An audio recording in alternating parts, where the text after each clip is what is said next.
So ayun guys, pauwi na po pala kami. Nandito po kami ngayon sa San Isidro. Kumuha lang kami ng gagamitin namin guys sa birthday ng kapatid ko. Tapos yung invitation ayun guys. Pauwi na kami. Nintay ko lang sila mama dun, pa sila sa may likod kasi naiwan daw yung sombrero. Wait nyo guys. So ayun na sila guys, malapit na. Hindi kasi ako makasakay guys kasi mataas to paahon kasi siya guys.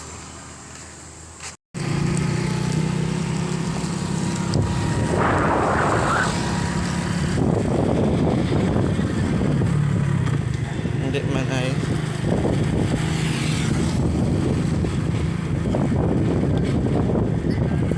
so ayan guys, nasa biyahe na pala kami.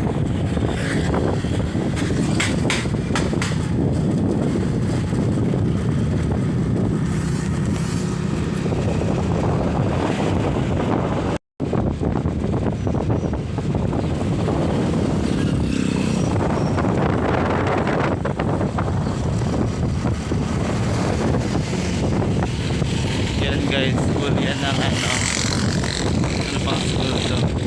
Sa school yan guys.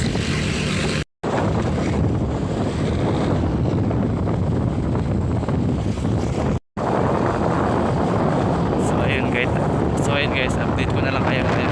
Malapit na kami makauwi.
Mamaya na nga.